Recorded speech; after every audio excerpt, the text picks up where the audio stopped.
రాష్ట్ర హోంశాఖ మంత్రి TDP senior leader Vangalapudi Anitha కుటుంబంతో కలిసి సింహాచలం అప్పన్న స్వామిని దర్శించుకున్నారు. సింహాచలం అప్పన్న స్వామితో పావంచ వద్ద కొబ్బరికాయ కొట్టి 1040 మెట్లు ఎక్కి స్వామివారిని దర్శించుకున్నారు. మెట్ల మార్గంలో ఉన్న దేవతామూర్తులను దర్శించుకుంటూ భక్తులతో ఆమె మాట్లాడారు. పలువురు భక్తులు హోంమంత్రితో సెల్ఫీలు తీసుకున్నారు. భక్తులను పలకరిస్తూ అనిత ఉత్సాహంగా కోటకు చేరుకున్నారు. ఆలయ మర్యాదలతో హోంమంత్రికి ఆలయ అధికారులు ఘన స్వాగతం పలికారు. కప్పస్తంభం ఆలింగనం స్వామివారి దర్శనం అనంతరం వేదాశీర్వచనం పొందారు. అనంతరం స్వామివారి ప్రసాదాన్ని ఆలయ అధికారులు అందజేశారు.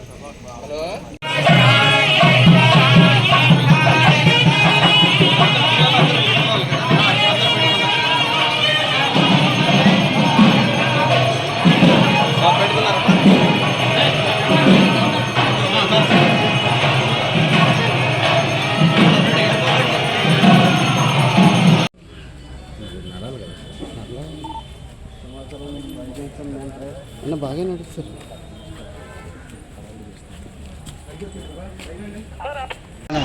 ఆ లక్ష్మీ నరసింహస్వామిని మెట్ల మార్గం నుంచి నడుచుకుంటూ వచ్చి దర్శనం చేసుకోవడం జరిగింది కుటుంబ సమేతంగా.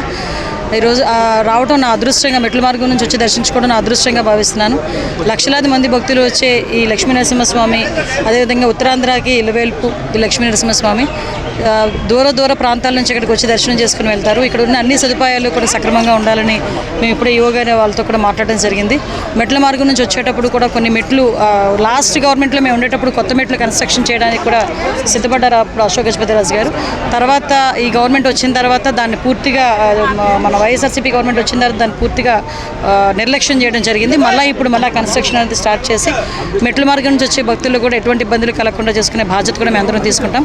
ఆ లక్ష్మీ నరసింహస్వామి ఆశీస్సులు మా అందరి మీద, అతి ముఖ్యంగా చంద్రబాబు నాయుడు గారి మీద, పవన్ కళ్యాణ్ గారి మీద, లోకేష్ గారి మీద, అందరి మీద ఉండాలని మనస్ఫూర్తిగా కోరుకుంటూ అందరూ కూడా ఆయురారోగ్యాలతో ఉండాలని మనస్ఫూర్తిగా కోరుకుంటున్నాం.